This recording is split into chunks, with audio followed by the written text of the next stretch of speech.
नमस्कार, news line में आप सबका स्वागत है। मैं हूं उदय सिन्हा।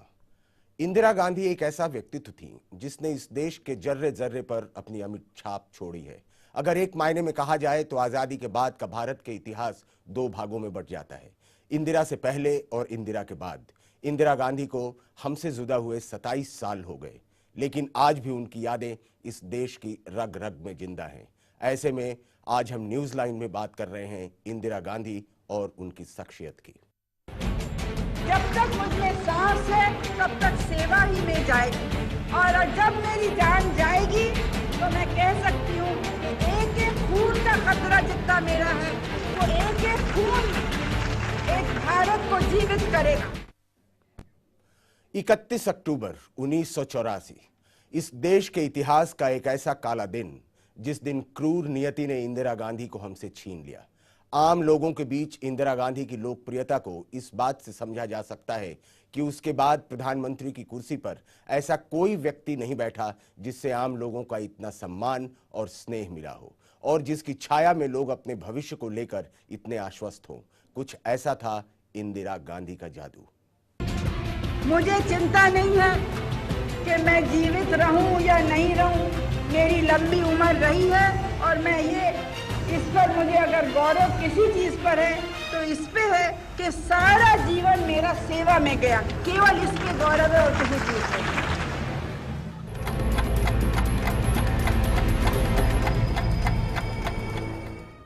दिन 31 अक्टूबर।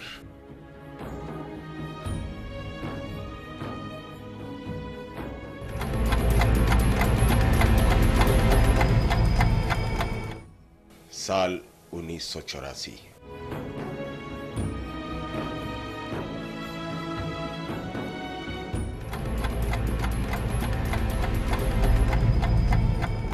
समय 11:30 सुबह।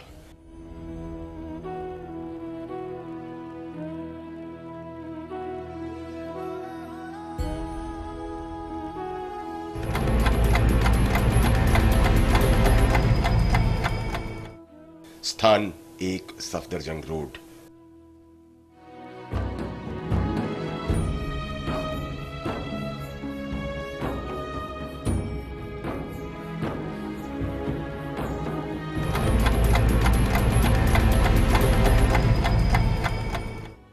शहर नई Delhi.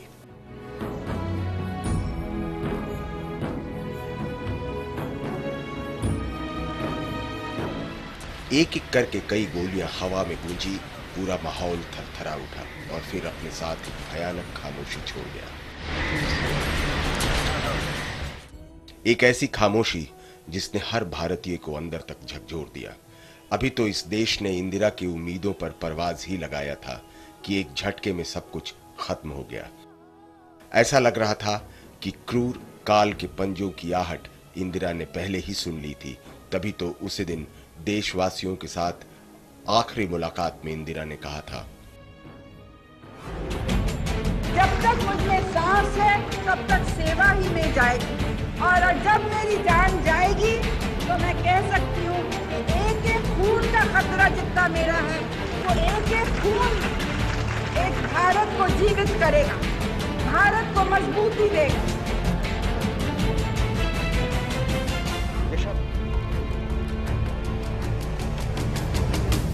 After Operation Blue Star, my mother-in-law knew that she was going to be killed. She knew that her days were numbered.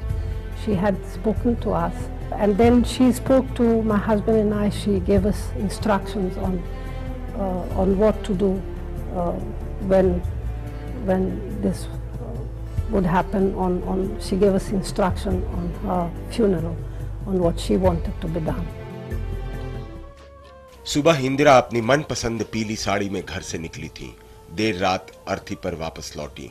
वो अपनों के ही गोली का निशाना बनी थी। हर तरफ भीड़ थी, आंसू थे, हिचकियां थी।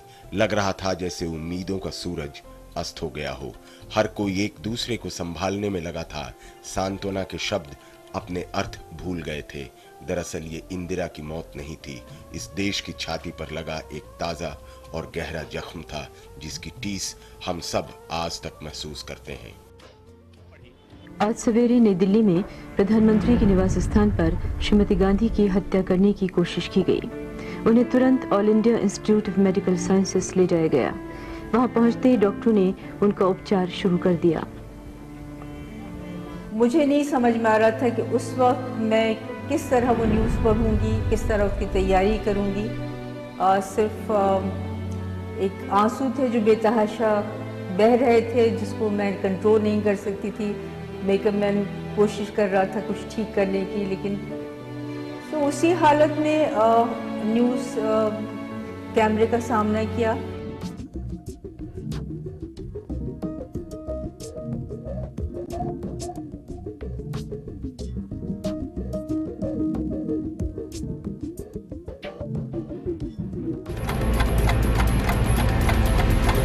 ये इंदिरा थी,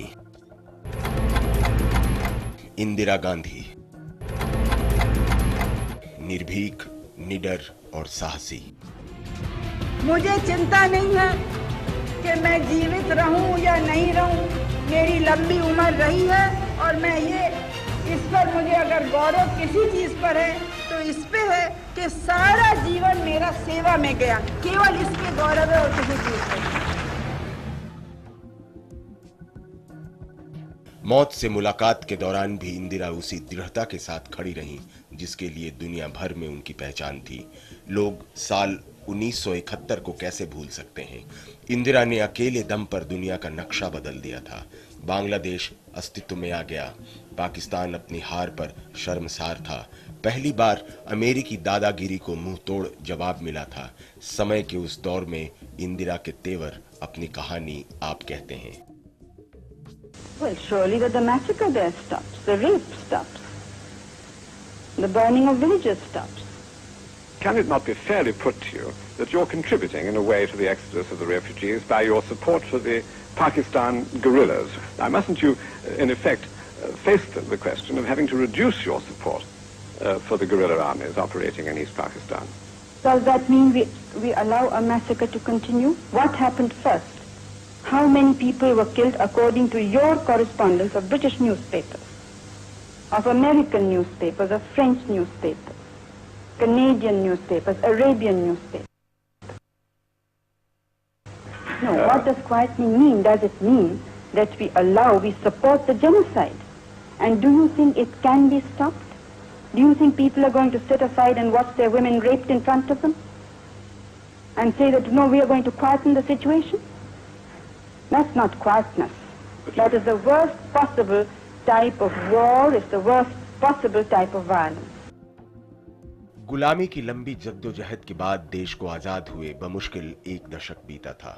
जवाहरलाल नेहरू और लाल बहादुर शास्त्री जैसे मूर्धन्य रुखसत हो चले थे। देश की कमान अब इंदिरा के हाथों में थी। कंधों पर करोड़ों उम्मीदों का भार था। लाखों जोड़ी आंखें उनमें अपना वजूद तलाशती थीं। गरीबी, भूखमरी, बेरोजगारी जैसे नासूर मुंह बाए खड़े थे। लेकिन जब इंदिरा ने मुश्किलों से युद्ध शुरू किया तो मानो बुरा वक्त पनाह मांगने लगे। दरअसल इंदिरा समय को दो हिस्सों में बांट देती हैं, इंदिरा से पहले और इंदिरा के बाद। I, Rajiv Gandhi, do solemnly affirm that I will bear true faith and that I will bear true faith and allegiance as the Prime Minister for the Union, except as may be required for the due discharge of my duties as Prime Minister.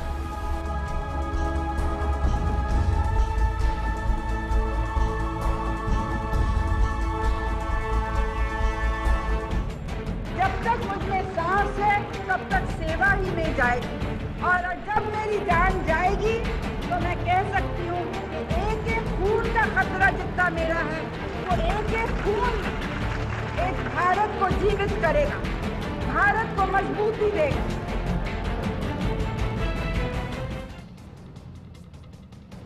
Indira की निर्भीकता ने भारत को अपनी रीढ़ पर खड़े रहने की हिम्मत दी। इंदिरा बस एक नाम नहीं है, इस देश की नसों में बहता हुआ खून है। इंदिरा एक आवाज है जिसमें इस देश को दुनिया की भीड़ में एक अलग मुकाम दिलाने की जिद्द थी। इंदिरा जब तक जीवित रहीं तब तक बखूबी इस काम को अंजाम देती रहीं और मरते दम भी इसी जज्बे के साथ जीती रहीं। आज विकास की लंबी कूद लगाता भारत उन्हीं के सपनों की पूंजी है। I did not want my husband to become Prime Minister, and I was literally begging him not to. And I told him that I didn't want him to do it because they would kill him. He would be killed.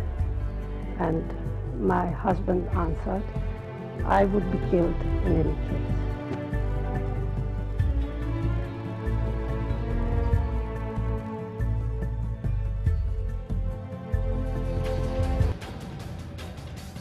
आज इंदिरा नहीं है, लेकिन उनके सपनों का भारत अंगड़ाई ले रहा है। इसकी रगों में इंदिरा की उम्मीदें अब भी सरपट दौड़ती हैं। इंदिरा के अरमान अब भी यहाँ गली गली में पलते हैं। देश की बेटियां इंदिरा में अपना अस्तित्व खोजती हैं। युवा इनमें नेतृत्व का गुण तलाशते हैं। इंदिरा इस देश की गाथा में पलती हैं। दरअसल कोई भी गोली इंदिरा को मार नहीं सकती। दरअसल इंदिरा मर ही नहीं सकती।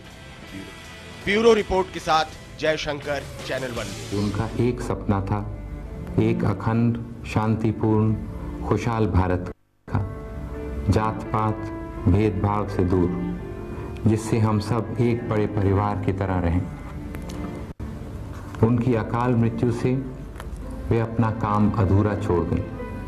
हमें इस काम को पूरा करना है। जो अनहोनी, दुखदाई और गंभीर स्थिति हमारे सामने आई है, उसका हम सामना करेंगे।